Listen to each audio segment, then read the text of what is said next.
오늘 하나님 앞에 저희들의 마음을 모두어서 하나님께 진정으로 예배 드리기를 원합니다. 우리 하나님 각 사람의 마음을 열어주시고 붙잡아 주셔서 하나님께서 하나님이 되심을 알게 하시사 마음의 중심을 하나님 앞에 쏟아넣는 그런 귀한 시간 되게 하여 주셨길 간절히 빌고 원하고, 살아계신 하나님의 말씀의 능력이 저희들의 마음속에 역사하는 귀한 시간 되게 하여 주셨길 간절히 빌고 원합니다. 주리관정 말씀 전할 때 우리 하나님께서 성령으로 입혀주시사 하나님의 신실한 말씀을 증거하는데 부족함 없게 하여 주시옵고, 우리 모두가 한 마음 한 뜻을 가지고 살아계신 하나님께 영광을 위한 귀한 시간 되게 하여 주시옵소서. 감사를 드렸고 걸어가신 예수님의 이름으로 기도드리옵나이다. 아멘. 성경에 보면은 인생의 삶의 수가 70이요 강건함은 80이라 이렇게 말씀하고 있습니다. 그러면은 우리들이 살아가는 인생의 삶 속에 가장 귀중한 순간이 언제일 것 같습니까? 저는 우리가 죽는 순간이라고 생각합니다.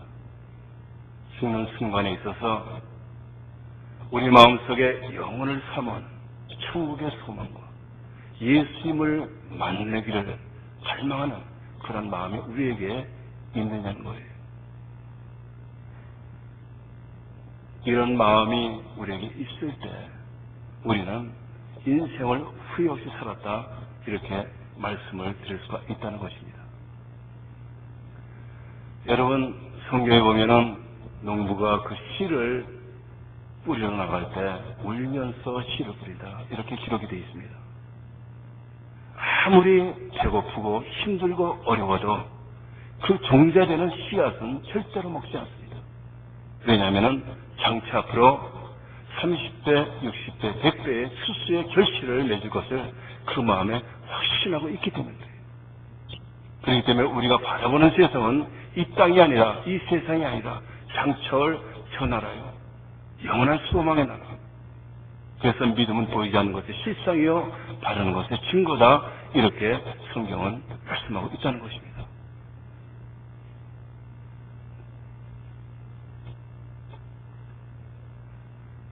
너희는 그를 들을지니라.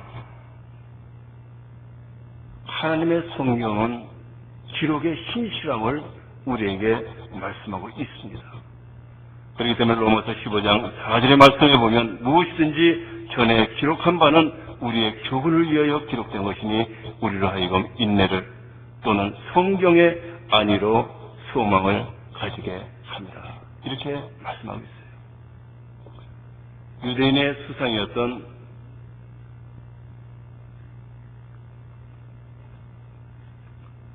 벤자민 디즈렐리에게 영국의 빅토리아 여왕이 이렇게 물었습니다. 성경이 사실이라는 것을 증명할 수 있는 그러한 말씀 한마디를 부탁합니다. 이렇게 얘기했을 때 그 벤자민이 이렇게 얘기했어요. 폐하, 성경이 사실이라는 것은 이스라엘의 역사만으로 충분합니다. 여러분이 오늘 읽은 본문 말씀, 이 기록되어진 하나님의 말씀으로 말미암아 이루어진 것 중에 그것이 저주나 화에 대한 말씀이든지 또한 복에 대한 말씀이든지 불문하고 성경은 이러한 신실성 위에 우리에게 기초하고 주어졌다는 것입니다. 신명기 28장 오늘 읽은 본문 말씀은 박해와 고난을 당한 이스라엘 역사를 대변하고 있고, 그리고 하나님의 여호와의 말씀을 우리가 듣고 행하는 자에게는 복이 임할 것이지만은, 그러나 너희가 만일 하나님의 그 귀한 말씀을 순종하지 않았을 때는 너에게 저주가 임할 것이다. 그렇기 때문에 신명기 28장 1절부터 14절까지는 복에 대한 말씀이지만은 15절부터 68절까지의 말씀은 저주에 대한 말씀이 기록되어 있다는 것입니다. 여러분, 이것은 우리의 삶에게도 동일하게 적용이 되는 하나님의 살아계신 말씀입니다. 만일 우리가 하나님의 말씀을 순종하고 그 말씀을 우리들의 마음에 담아서 우리가 경각심을 가지고 이 세상을 살아갈 때는 그것이 앞으로 다가올 복으로 우리의 인생에 임하게 되지만은, 그러나 하나님의 말씀을 우리가 순종하지 않았을 때는 그것이 곧 저주로 우리에게 다가온다는 성경에 불변함이 없는 그런 말씀이 우리에게 주어진다는 것입니다. 이 세상에 있는 어느 민족도 아마 유대인의 민족만큼 수많은 박해와 고난을 받은 민족은 아마 없을 것입니다. 왜냐하면 이 모든 것들이 역사 속에서 이루어졌기 때문에 그래요. 내가 만일 내 여호와의 말씀을 순종하지 않으면 이 모든 저주가 내게 임하고 내게 미칠 것이며, 우리가 구약 성경을 읽어보면은 이스라엘 향한 선지자들의 통곡의 소리를 들을 수가 있습니다. 내 머리가 물의 근원이 되었으면 좋겠다. 내 눈이 눈물에 상하며 내 청자가 끓으며 내 간이 땅에 쏟아졌으니 이는 처녀 내 백성이 패망하여 어린 자녀와 젖 먹는 아이들이 성읍 길거리에 혼미하미로다. 여호와여 감찰하소서, 네게 이같이 행하셨는지요? 여인들이 어찌 자기 열매고 손에 받던 아이를 먹으며 제사장들과 선지자들이 어찌에 주의 성소에서 사륙을 당하오리까? 노유는 다 길바닥에 엎드려졌사오며 내 처녀들과 소년들이 살해 죽였나이다. 주께서 진노하신 날에 죽이시되 긍휼히 여기지 아니하시고 살육하셨나이다. 이것은 신명기 28장 53절로부터 57절에 기록된 말씀의 성취예요. 이스라엘 역사상 딱 두 번 너무나 배가 고팠어. 어떻게 할 수 없기 때문에 자기 자녀를 잡아서 먹은 사건이 이스라엘의 역사상에 두 번 있었습니다. 역사학자 요세푸스는 주 70년 티투스에 멸망당한 예루살렘의 천상을 이렇게 기록하고 있습니다. 이제까지 일어났던 어떤 천상도 이보다 더하지 않았다. 먹을 것이 없어서 말린 소똥을 먹었으며 어린아이를 구워서 잡아먹었으며 성전은 불탔으며 남녀노소와 지구화를 물러나고 살해당했으며 긍휼을 구하는 자나 대항하는 자 모두가 처참하게 죽음을 당했다. 아이벤 여인의 배는 갈라졌으며 어린아이들은 돌에 퇴기를 당해서 죽었다. 사망자의 숫자는 110만 명이 이르렀고, 그리고 포로된 그런 숫자도 9만 7천 명에 이르렀는데 이미 이것은 복음서에서도 기록된 내용입니다. 예수께서 오시면서 하신 말씀이 돌 위에 하나도 돌에 남지 아니할 것입니다. 그날에는 어떤 소원의 기도도 들음이 없는 처참한 재앙의 날이다. 그런데 유대인의 운명이 이것으로 끝났으니까 그렇지 않아요. 가까운 시절 제3계 2차 대전, 신명기 28장 47절 48절에 이 말씀이 기록되어 있는데, 너희가 모든 것이 풍족하여도 기쁨과 즐거운 마음으로 내 하나님 여호와를 섬기지 아니함을 인하여 네가 저리고 목마르고 헐벗고 모든 것이 특별한 중에서 여호와께서 보내서 너를 치게 하실 대적을 숨기게 될 것이니 그가 철멍에를 내 목에 메어서 필경 너를 멸할 것이다. 디아스포라, 전 세계로 이렇게 흩어져 있는 그런 유대인들이 이제는 평안하다. 이제는 살만 난다. 이러한 마음을 먹고 살아갔을 때 이러한 취향이 임했던 것이 하나님의 말씀의 신실성이 이들에게 증거되기 위해서였다는 것입니다. 신명기 28장 65절 67절에는 어떤 말씀이 기록되어 있습니까? 신명기 28장 동일한 말씀에는 여호와께서 너를 땅 이 끝에서 저 끝까지 만민 중에 흩으시리니 내가 그곳에서 너와 내 열조를 알지 못하던 목석 우상을 섬길 것이라.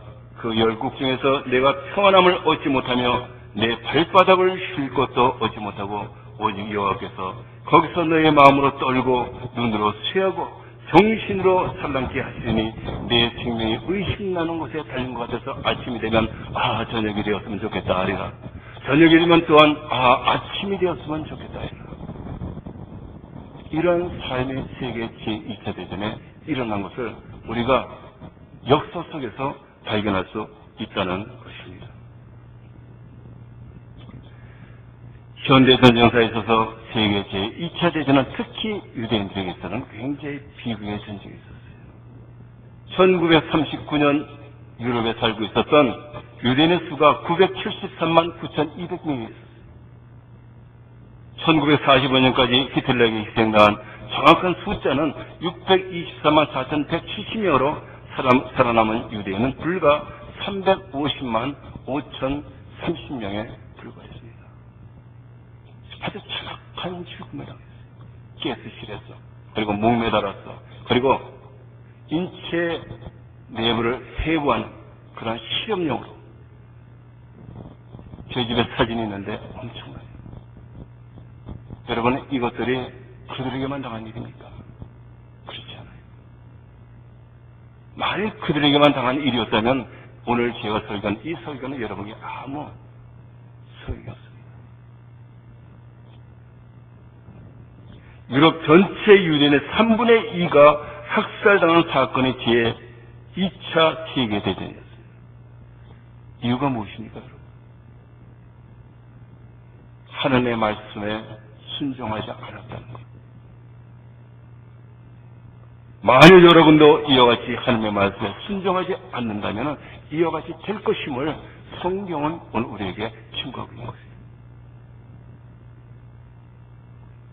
예수님께서 뭐라고 말씀하셨어요? 십자가를 메고 골고다 그 산성을 올라갈 때 여인들이 많이 울었어요. 그랬을 때 여인들이여 나를 위하여 울지 말고 너와 내 자녀들을 위해서 울라.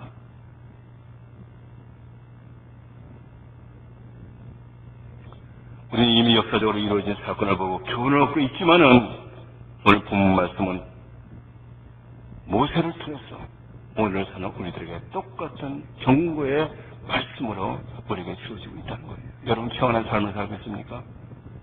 먹는 것에 지장이 없습니까? 현재는 그럴지 모를지라도 앞으로 다가올 미래를 여러분이 대비하기 위해서는 너는 그를 들을지라. 하나님의 말씀에 여러분의 귀를 기울여야 된다는 거예요.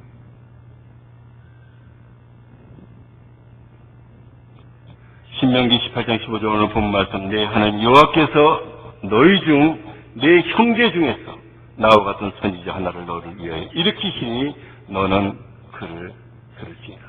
이 말씀이 신약에 기록되어 있습니다. 그래서 항상 신약과 구약은 같이 가요. 어디 기록되어 있습니까? 사도행전 2장 30절 그리고 사도행전 3장 22절을 기록되어 있는데 우선 사도행전 3장 22절 말씀을 보십시다. 모세가 말하되 주 하나님이 너희를 위하여 너희 형제 가운데서 나 같은 선지자 하나를 세울 것이니 너희가 무엇이든지 그 모든 말씀을 들을 것이다. 누구든지 그 선지자의 말을 듣지 아니하는 자는 백성 중에서 멸망을 받으리라. 이것은 상대적인 말씀이 아니에요. 절대적인 하나님의 생명의 능력의 말씀이 오늘 우리에게 주어졌다는 거예요. 듣지 않아도 되고 들어도 되는 그런 게 아니에요. 듣지 않으면 죽음을 당하는 거예요. 듣지 않으면 지옥에 들어갈 수밖에 없는 거예요. 이 선지자가 누구예요, 여러분? 사도행전 2장 30절 말씀, 그는 선지자라 하나님이 이미 맹세하사 그 자손 중에 한 사람을 그 위에 앉게 하리라 하심을 알고 미리 보는 거로 그리스도의 부활하심을 말하되 저가 음부에 버림이 되지 않고 육신이 썩음을 당하지 아니하시자 하더니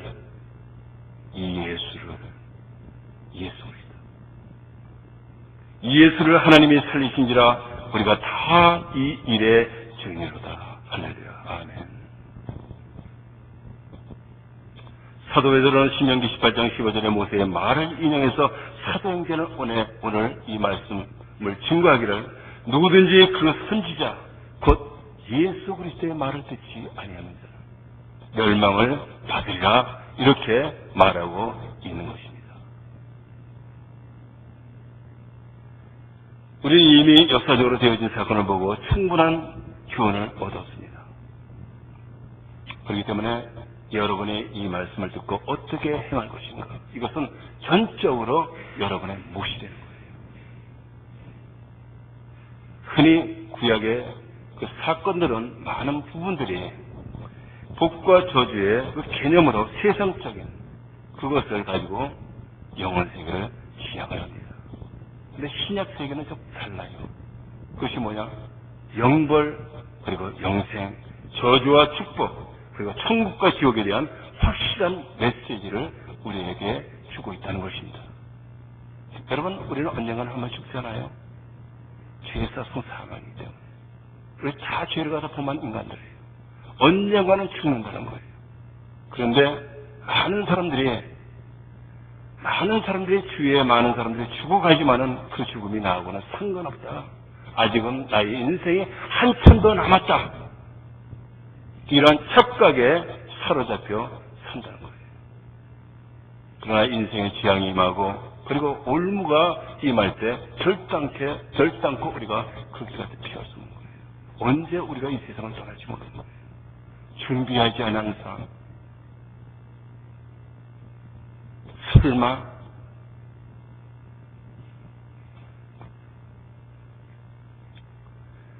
우리가 대하는 문제는, 우리가 이런 하나님의 말씀을 대하게 되는 문제는 전혀 우리가 이런 하나님의 말씀의 경고의 메시지를 두려운 마음으로 받아들이지 않는 데 있다는 것입니다.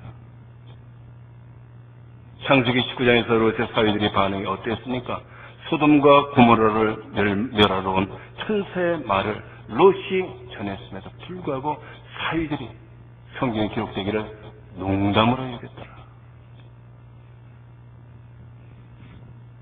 예수께서도 마태복음 24장 39절에 말씀하시기를 홍수가 나서 죄를 사멸하기까지 깨닫지 못하였으니 인자의 임함도 이와 같으리라.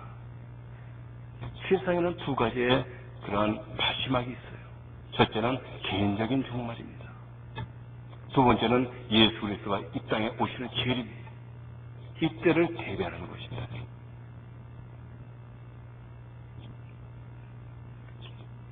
우리가 흔히 범하기 쉬운 오류가 무엇인지 아십니까, 여러분? 그것은 우리가 세상만을 바라보고 그리고 세상의 소리만을 듣기를 원한다는 거예요. 겉모양은 그리스도인인데 알맹이는 전혀 그게 아니에요.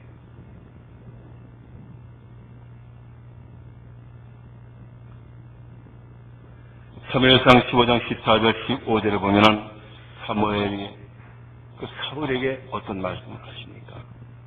여호와께서 말씀하시기를 모든 것을 다 진멸하라, 하나도 남김없이 다 죽이라고 했을 때 사울이 어떻게 했습니까?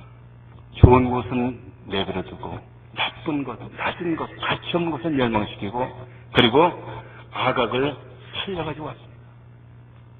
그때 사무엘이 사울에게 한 말이 무엇입니까? 이유가 있었겠죠. 사울은 좋은 것을 가지고 하나님 앞에 우리가 제사 드리기 위해서 남겼습니다. 또 백성들이 하도 간청하는 바람에 내가 어떻게 할 수 없었습니다. 이유가 많았지만은, 그러나 천천의 만만의 수양의 기름과 피가 여호와의 말씀을 청정하는 것보다 더 귀하겠느냐. 하나님의 말씀에 순종하는 것이 우리의 기본적인 근본 신앙이라는 것입니다.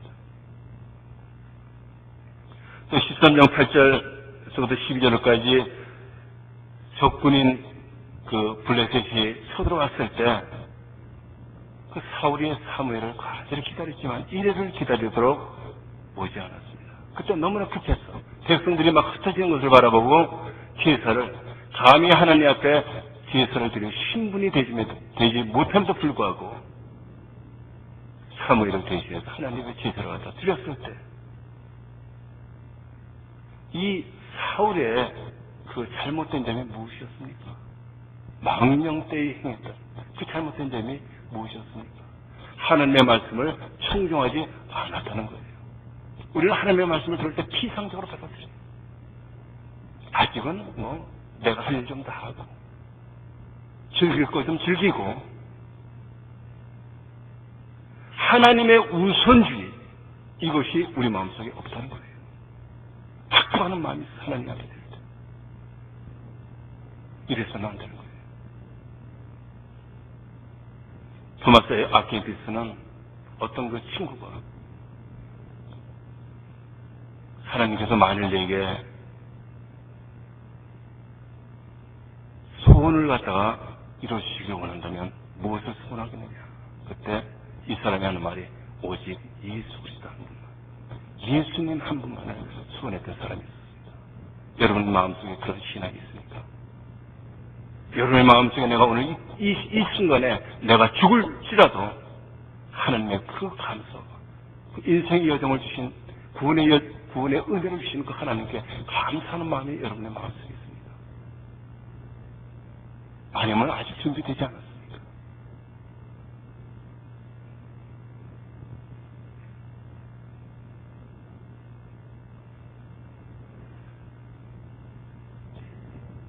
우리가 흔히 범하기 쉬운 오류는 하나님의 말씀대로 살기를 거부한다는 거예요. 그런데 그러한 태도는 우리의 속한 모든 것을 잃어버릴 뿐만 아니라 영원한 생명까지도 잃어버리는 그러한 길로 우리가 들어서게 된다는 거예요. 진정으로 나를 괴롭게 하는 것은 육체적 고통과 괴로움이 아니라 하나님과 나와의 파괴된 그러한 관계로 말미암아 영적 고통이 우리 마음속에 있느냐는 거예요. 그런 마음이 있습니까? 여러분이 죄를 갖다 지을 때 그 성령께서 깨닫게 해주시는 그 아픔이 내 마음에 있느냐는 거예요. 아무것도 할 수 없어요. 그것이 회복되기까지는 어떤 것도 할 수 없는 그러한 마음의 아픔이 내 안에 존재하고 있다는 거예요. 여러분의 마음속에 영적 회복에 대한 갈망하는 그 간절한 마음이 있습니까? 여러분, 이스라엘 백성들이 이러한 고난을 당한 이유가 무엇입니까? 하나님께 죄를 지었다는 사실도 문제가 되지만 그보다도 자기 성처를 중단했기 때문에. 인생들의 아킬레스건이 뭔지 아십니까? 책망을 받을 때 이유를 댑니다. 그것을 그대로 100% 받아들이고 돌이키는 그런 마음을 갖지 않는다는 거예요. 지은 죄가 문제가 아니라 내 안에 잠재되어 있는 숨어있는 죄의 모습, 다시 말해서 죄성에 대한 근본 문제를 깨닫지 않고서는 어디서에도 이런 것들을 해결할 방법을 찾을 수가 없어요. 그렇기 때문에 복음에 먼저 들어가기 전에 먼저 내가 깨달을 것은 내가 죽을 수밖에 없는 죄이다. 넘어지지 않고는 결코 일어설 수가 없고 내가 죽어지지 않으면 다시 살 길이 없는 것이 바로 복음이에요. 복음을 붙잡기 전에 죽을 수밖에 없는 죄인의 모습을 내가 발견해야 하지만은 내가 예수 그리스도 앞에 다가설 수 있다는 것입니다. 자기 내면의 악함을 바라보지 않고는 그가 진리의 길을 찾을 수 없는 것은 그가 진리를 필요로 하지 않기 때문에 그렇습니다. 그렇기 때문에 구원의 문은 이러한 것을 원하는 자에게만 열려 있음을 여러분은 명심하시기 바랍니다. 요한계시록 3장 20절 말씀이 뭐예요? 내가 문 밖에서 문을 두드리려니 우리 내 음성을 듣고 문을 열면 내가 들어가 그로 더불어 먹고 그는 나로 더불어 먹으리라. 여러분, 우리의 내면의 마음의 문고리는 밖에 잠겨있는 게 아니라 내 안에 잠겨있기 때문에 예수님이 열고 들어갈 수가 없어요. 내가 열어 주어야지만 예수님이 내 안에 들어오실 수 있는 것입니다.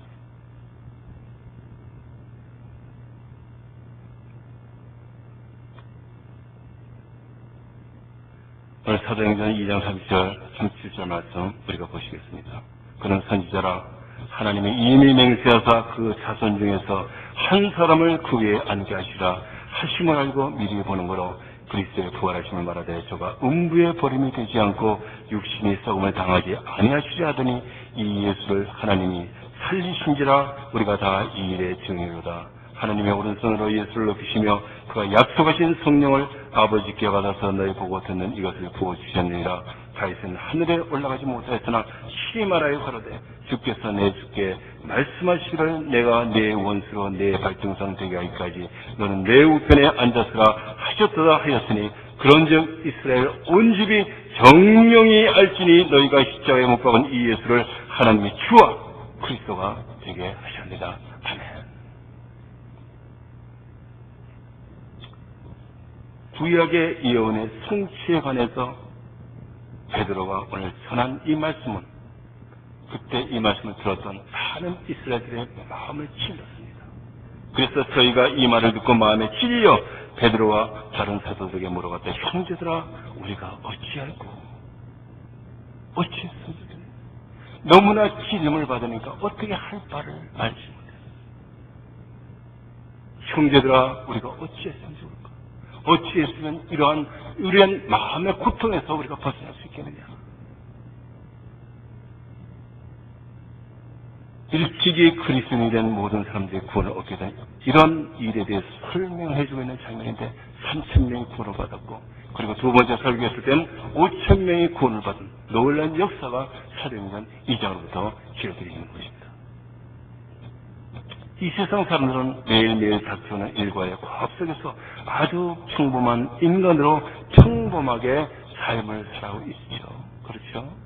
그저 아침에 일어나서 세수하고 이빨도 하고 밥 먹고, 그리고 또 직장에 나와서 돈 벌다가 집에 들어와서 사랑하는 가족들과 또 모여서 그날 하루 지난 일을 갖다 얘기하고. 그런데 오늘 구원받은 이 사람들도 이런 극적인 일에 붙잡히지만 않았다면 저희가 지금까지 살아왔던 삶의 진로를 절대로 바꾸지 않았을 것입니다. 제가 지금도 기억하고 있는 것은 제가 내시를 했을 때 장동식이라는 그러한 영감님이 계셨어요. 아시는 분들 계신 것 같으네. 그때 연세가 65세. 제가 그분을 갖다가 1년 동안을 집에 가실 때 라이드를 해드린 적이 있었습니다. 근데 그 시간이 그렇게 길지 못했어요. 약 한 15분 정도. 그 시간을 1년 동안 다니면서 하나님의 말씀을 했어요. 이 사람은 예수 믿을 사람이 아니에요. 창을 얼마나 잘하시는지, 매를 어렸을 때 맞으면서 창을 배웠고, 그래서 술도 좋아하시고, 아주 놀기를 그렇게 좋아해요. 그렇기 때문에 노인정에서 어떤 일이 있을 때는 이분을 불러 모시고 가는 거예요. 창을 너무너무 잘하시니까. 이분에게 제가 복음을 전했습니다.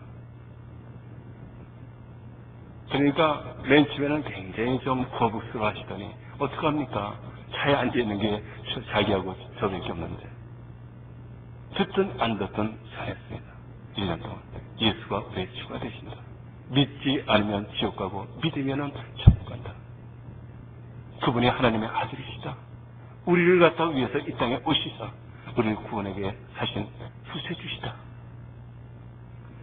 1년을 다녔는데 어느 날 하루 저한테 오시더니 제 옆에 이렇게 계단이 있는데 이렇게 앉으시더라고요. 그러더니 하염없이 눈물을 흘리시고, 하염없이. 저번에 무슨 일이 있나? 무슨 슬픈 일이 계셨나?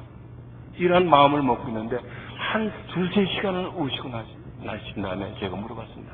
영감님, 속상한 일이 있으십니까? 근데 이분이 목매인 그 음성으로 예수님의 사랑이 내가 너무나 감격스러워서 내가 우요. 전라도 분이시거든요. 그분이.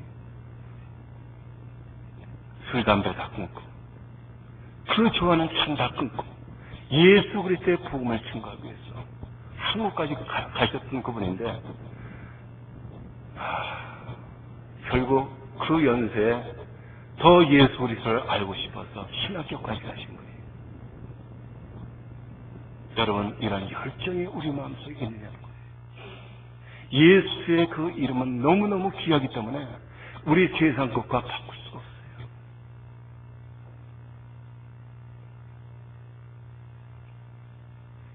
하나님의 말씀을 들을 때 자신의 내면을 바라보게 되었고 자기 성찰과 함께 우리의 마음이 변화될 수 있다는 것이에요. 왜냐? 하나님의 말씀은 능력이 있기 때문에 그래요.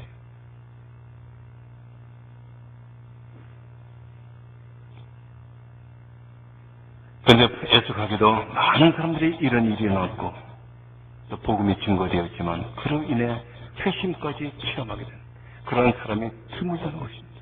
여기에 제 마음이 안타까워요. 우리 교회도 어떤 분들이 나오시다가 그냥 무엇에 실망했는지 모르지만 안 나오실 때 보면 제 마음이 안타까워요.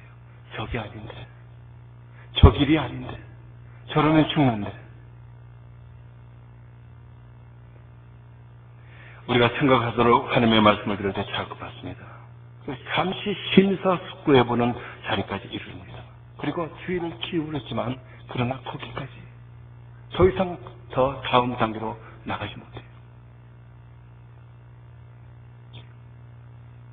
완전히 결실을 맺지 못한다는 것입니다. 다시 말해서 구원의 지점까지 도달하지 못한다는 거예요. 우리에게는 네 종류, 우리 사람에게 복음이 전파되었을 때 네 종류의 밭이 있죠. 첫 번째 무엇입니까? 돌짝밭에 떨어지고 가시밭에 떨어지고 길가에 떨어졌지만 그러나 우리가 세상의 염려와 그리고 근심으로 말미암아 잠시 기뻐했지만은 그러나 세상으로 다시 돌아가는 사람들을 갖다 이러는 것입니다. 여러분 그러지 마세요. 멸망이에요. 사망이에요. 인생 70, 80 사는 평생의 영혼과 바꿀 수가 없는 거예요. 그렇기 때문에 사도 바울이 말씀하시기로 내가 환난을 당하고 어려움 당하는 이 세상의 경한 환난은 앞으로 장차 받을 중요한 천국과 비교했습니다.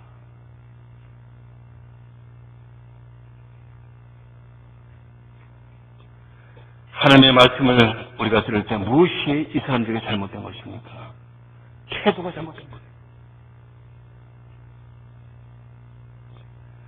다른 목적을 설정해 놓고서는 결코 복음을 우리가 받아들일 수가 없다는 것입니다. 마태복음 14장 61절로 65절에 보면은 대제사장이 예수님을 끌고 와서 이렇게 묻습니다. 내가 청송받을 자의 아들 그리스도냐? 내가 찬송받을 자의 아들 그리스도냐? 이렇게 얘기했을 때 예수님께서 뭐라고 말씀하셨어요? 내가 말하였거든. 그럴 때 이 대제사장의 태도가 어땠습니까? 아, 그렇습니까? 정말 당신이 그리스도입니까? 이러한 순수한 마음을 가지고 받아들여준 것이 아니라 옷을 찢으면서 참나마도다.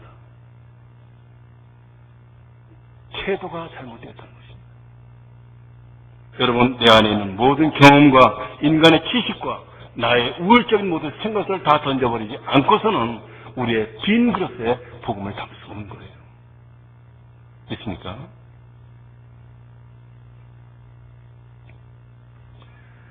오늘 사도행전에 저희가 이 말을 듣고 마음에 찔러 베드로와 다른 사도들에게 물어가되 형제들아 우리가 어찌할꼬 만일 우리들이 오직 그리스도의 복음만 있을 수 있는 축복들에 대해서 진심으로 알고 싶다면 우리가 호기심을 가지고 접근하는 대신 순복하고 순종하는 마음을 가지고 우리가 복음을 받아들여야 한다는 것입니다. 너희는 그를 들을지니라. 절대적 명령입니다. 반들어서 되고 들어서 되는 그런 상대적인 것이 아니에요. 기독교는 호기심의 대상이 아닙니다. 기독교를 논하고 기독교를 탐구하고 인생의 죽음에 대해서 논하며 기독교에 대한 모든 것에 관심은 가질 수 있지만 그것이 그 진리 자체 구원은 아니에요.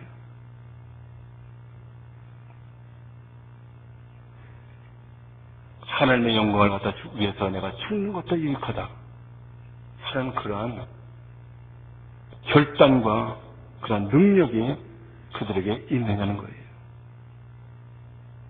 디모데후서 3장 17절 말씀, 3장 7절의 말씀에 보면 항상 배우나 마침내 진리의 지식에 이룰 수 없느니라. 여러분이 교회에 나온다 해서 다 구원받습니까? 그렇지가 않아요. 말씀은 들을 수 있지만 그러나 구원을 얻지도 못할 수도 있다는 것입니다. 진리를 찾으러 나섰으나 그러나 끝내 그것을 발견하지 못하는 사람들, 그들의 문제는 바로 복음에 접근하는 자세가 잘못되어져 있다는 것입니다. 여러분, 무엇을 더 귀하게 여깁니까? 무엇이 여러분의 삶의 최우선이에요? 돈입니까? 물질입니까? 명예입니까? 아니면은 나와서 그걸 숭배하는 거예요. 어떤 사람이 이런 질문을 할 거예요. 아니, 태도가 뭐 그렇게 중요합니까? 왜 이것에 나 자신을 꼭 순복시켜야만 됩니까? 이런 질문에 대해서 성경은 첫 번째로 말씀하시기를 복음은 하나님의 계시다. 이렇게 말씀합니다.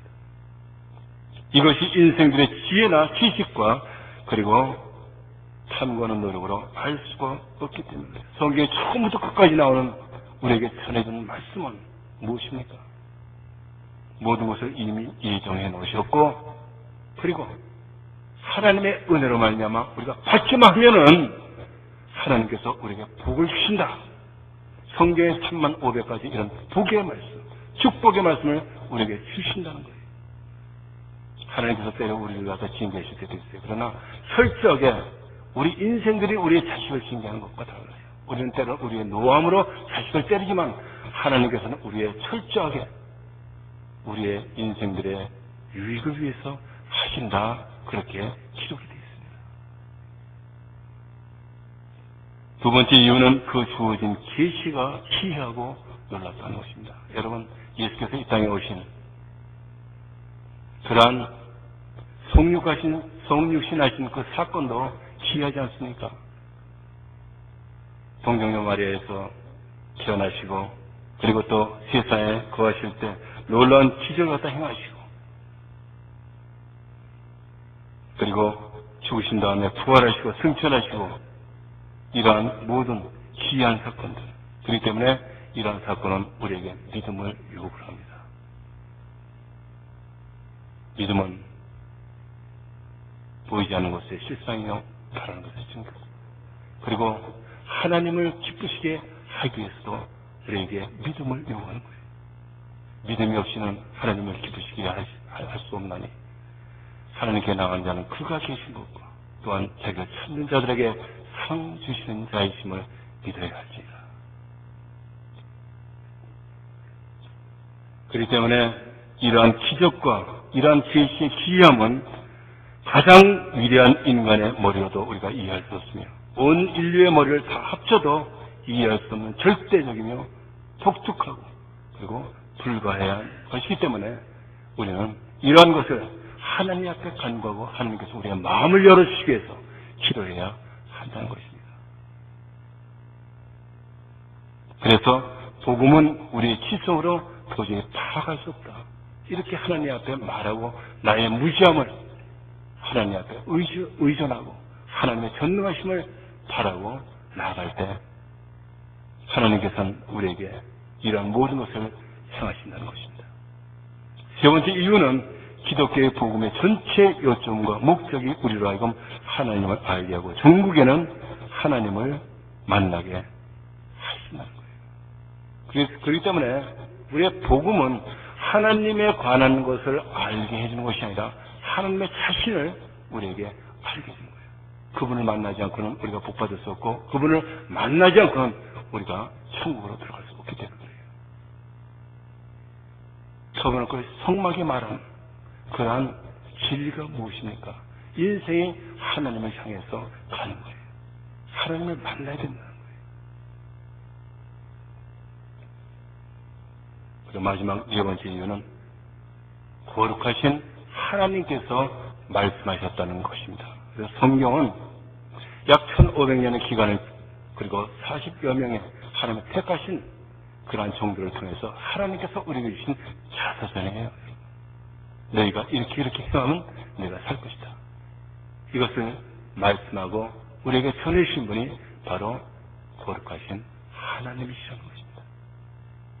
하나님의 아들이신 예수 그리스도께서 왜 이 땅에 오셨는지, 왜 죄 없으신 그분이 십자가에 못 박혀 피 흘려 죽으셨는지 성경, 곧 하나님의 말씀은 그것에 대해서 증거하고 있고 오늘 우리 모든 인생들에게 말씀하시기를 너희는 그를 들을지니라. 저는 맨 처음에 성경을 읽을 때요, 이 말씀을 읽으면서 예수가, 저는 그래요. 예수님이 그냥 4대 성인, 5대 성인 중에 하나인 줄 알았어요. 근데 그게 아니더라고요. 나 같은 죄인을 위해서 십자가에 못 박히신 그분이 바로 하나님의 아들이시여 나의 구세주임을 제가 믿고 성경을 끼얹고 통곡을 했습니다. 여러분, 하나님께서는 오늘 이 말씀을 듣는 여러분들에게 이 말씀을 받아들이는 여러분들에게 영원한 하늘나라의 큰 복을 주시기 위해서 오늘 이 말씀이 저를 통해서 증거되고 있는 것입니다. 이런 복 받으시기를 예수님의 이름으로 축원을 드립니다. 기도하시겠습니다. 은혜와 사랑이 풍성하신 아버지 하나님, 감사를 드립니다. 오늘 하나님의 크신 은혜와 자비하심을 우리에게 베풀어 주셨지만 저희 인생들은 하나님의 사랑하심도 하나님의 능력도 하나님의 그 귀함도 깨닫지 못하고 이 세상에 썩어질 것을 바라보며 사는 저희들이 얼마나 많은 인생들이 이렇게 살고 있습니까? 긍휼히 여겨 주시옵소서. 우리들의 마음을 열어 주셔서 신실한 하나님의 이 말씀, 능력의 말씀이 저희들의 마음속에서 씨앗 뿌려지고 그리고 싹이 나고 살아나게 하시사 아름다운 열매 맺는 저희들 모두 다 되게 하여 주시옵소서. 간절히 빌고 원하며 걸어가신 예수님의 이름으로 기도드립니다.